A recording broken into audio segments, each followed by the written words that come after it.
Imaginez une porte spirituelle qui, une fois franchie, ne se refermera plus jamais.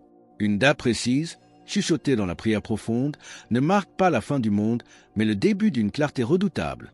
Des révélations troublantes, partagées par des âmes unies à la Vierge Marie, pointent vers un tournant imminent, identifié au 15 mai. Ce n'est pas un cataclysme matériel, mais un véritable tremblement de terre de l'âme. Une vision prophétique a bouleversé ceux qui l'ont entendu. D'un côté, des foules errant dans la confusion, cherchant des refuges éphémères. De l'autre, des familles entières à genoux, enveloppées d'une lumière divine indescriptible. Le contraste est saisissant et appelle à la réflexion. Êtes-vous prêts pour ce qui se prépare dans l'invisible? Ce que vous allez découvrir pourrait bien redéfinir la sécurité absolue de votre propre foyer.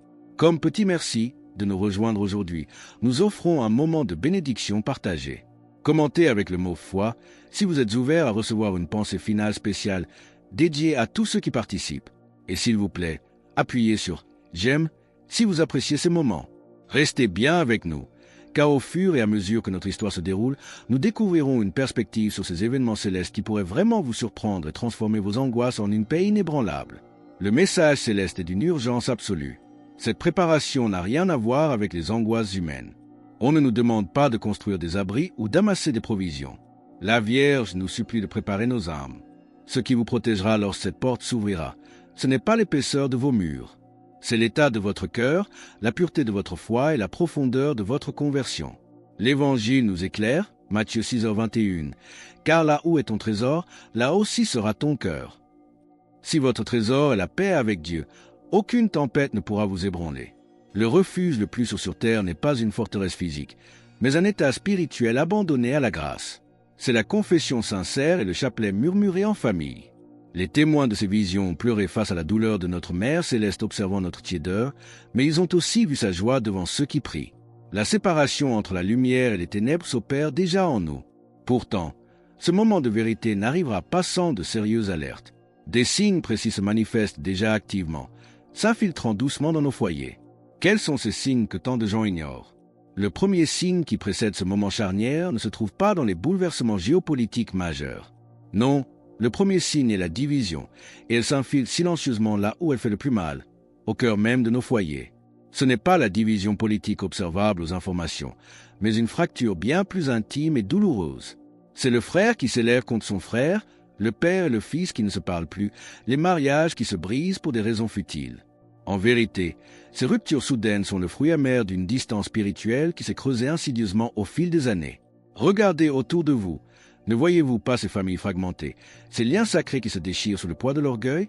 Face à ce triste spectacle, notre Mère céleste ne verse pas des larmes de tristesse résignée, mais elle pleure de la douleur active d'une mère qui voit ses enfants se blesser mutuellement. Elle respecte notre libre arbitre, car le véritable amour ne contraint jamais, mais elle ne cesse d'intercéder sans relâche. L'apôtre Paul nous avertit dans son épître aux Éphésiens, Éphésiens 4:3, vous efforçant de conserver l'unité de l'esprit par le lien de la paix. Chaque rosaire prié par un père à genoux monte vers le ciel comme une flamme d'espérance perçant l'obscurité. Le deuxième signe est peut-être le plus dangereux de tous car il est indéniablement le plus subtil. C'est la confusion spirituelle.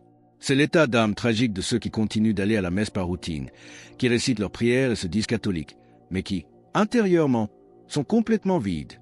La prière est devenue un simple protocole, la messe dominicale une obligation, et la foi une habitude culturelle plutôt qu'une rencontre vivante avec le Créateur. Le livre de l'Apocalypse, Apocalypse 3h16, résonne ici avec une pertinence redoutable. Ainsi, parce que tu es tiède et que tu n'es ni froid ni bouillant, je te vomirai de ma bouche. Une âme tiède s'habitue au vide spirituel sans même se rendre compte qu'elle se meurt. Vous arrive-t-il de prier machinalement sans rien ressentir, de sortir de l'église exactement comme vous y êtes entré? Que la foi ressemble à un vêtement qui ne vous réchauffe plus. Ce message urgent ne vient pas pour vous condamner, mais pour vous appeler avec amour. Il est grand temps de raviver la flamme avant que le calendrier ne nous rattrape. Enfin, le troisième signe est ce que l'on pourrait nommer l'abandon silencieux des autels. Il ne s'agit pas littéralement d'églises fermées, mais d'une réalité spirituelle bien plus grave. De nombreux croyants ont cessé de prendre le sacrement de l'Eucharistie au sérieux. Beaucoup ne se préparent plus pour communier, négligeant totalement le sacrement de la confession et oublient l'essentiel. Ils reçoivent le véritable corps et sang du Christ. Cette désinvolture glaciale pèse lourdement sur le cœur de la Vierge Marie, car elle sait parfaitement qui repose sur cet autel sacré et observe avec douleur comment il y est traité. Une question directe s'impose alors à notre conscience. À quand remonte votre dernière confession sincère? Si les années s'écoulent et que l'habitude remplace la sainte révérence, l'avertissement céleste vous cherche aujourd'hui. Il ne s'agit pas d'accomplir un rituel de dernière minute, mais d'un retour conscient et plein d'amour.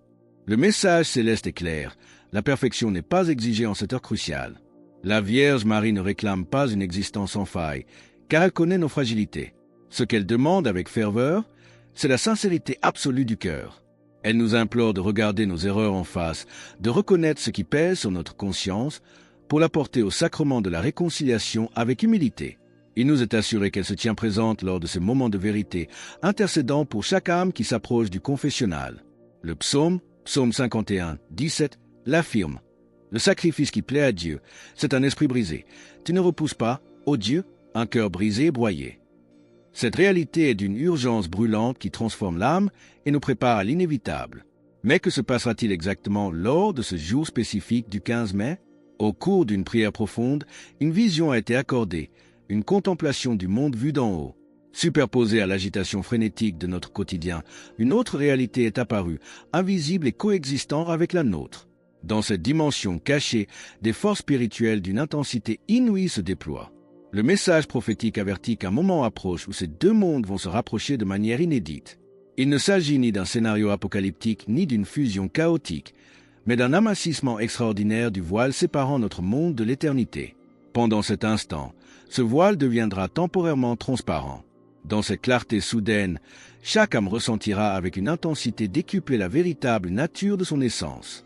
L'Évangile, Jean 3, 20-21, nous prévient.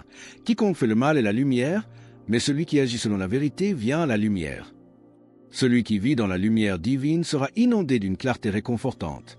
À l'inverse, celui qui s'attarde dans les ténèbres ressentira leur poids oppressant.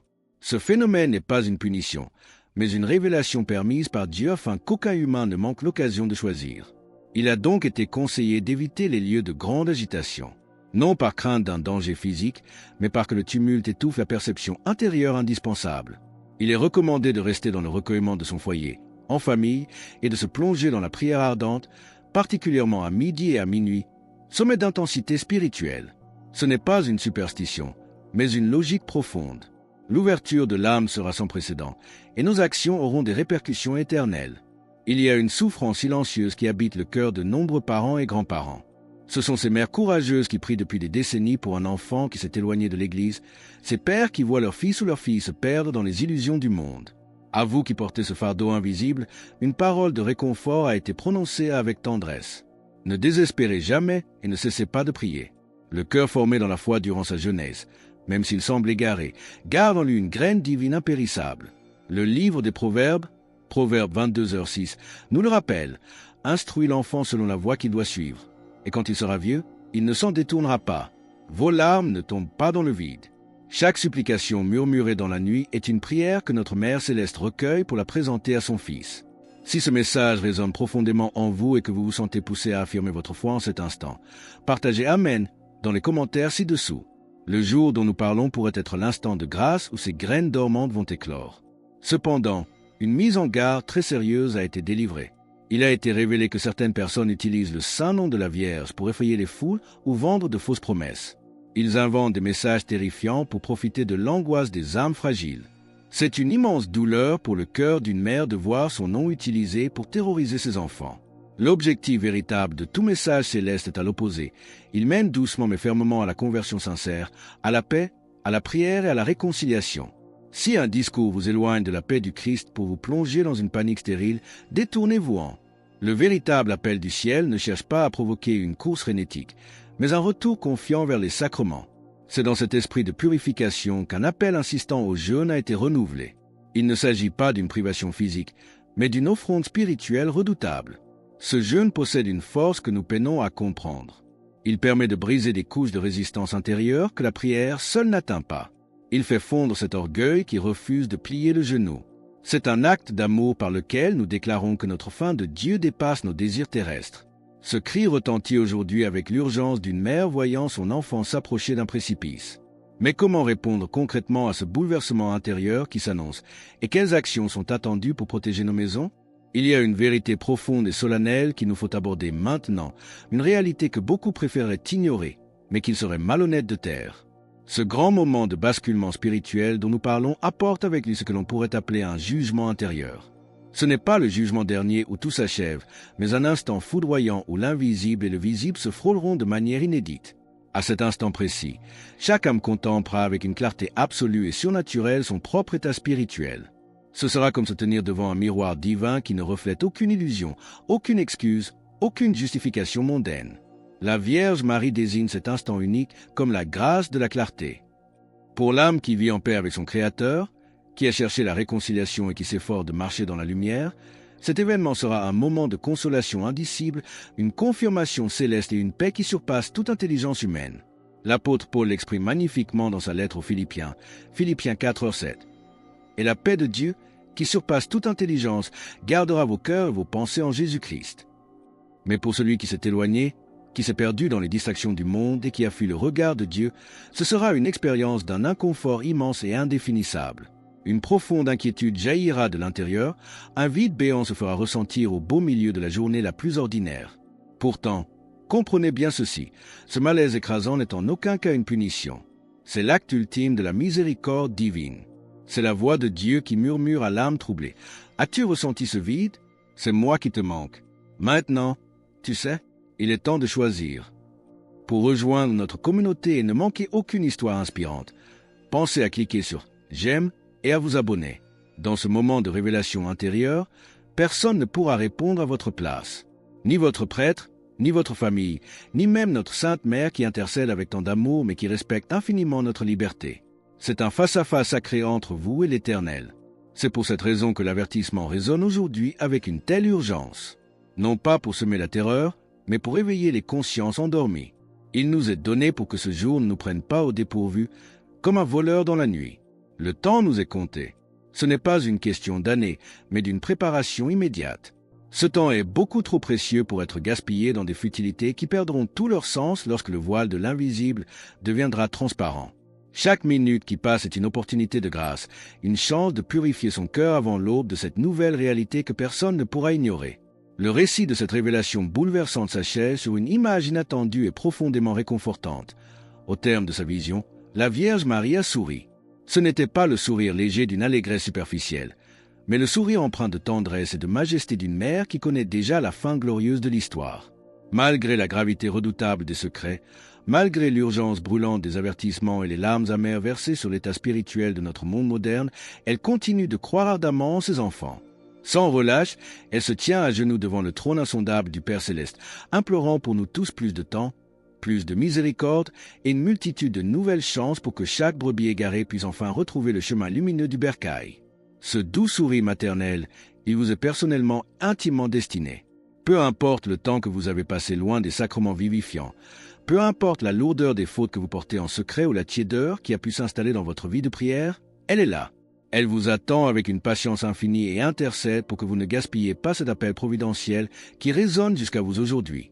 L'apôtre Paul nous rassure magnifiquement dans son épître aux Romains, Romains 8, 38-39. « Car je suis persuadé que ni la mort ni la vie, ni les anges ni les dominations, ni les choses présentes ni les choses à venir, ni les puissances, ni la hauteur, ni la profondeur, ni aucune autre créature ne pourra nous séparer de l'amour de Dieu manifesté en Jésus-Christ notre Seigneur. » L'heure du grand réveil approche à grands pas, et vous avez désormais reçu l'avertissement solennel.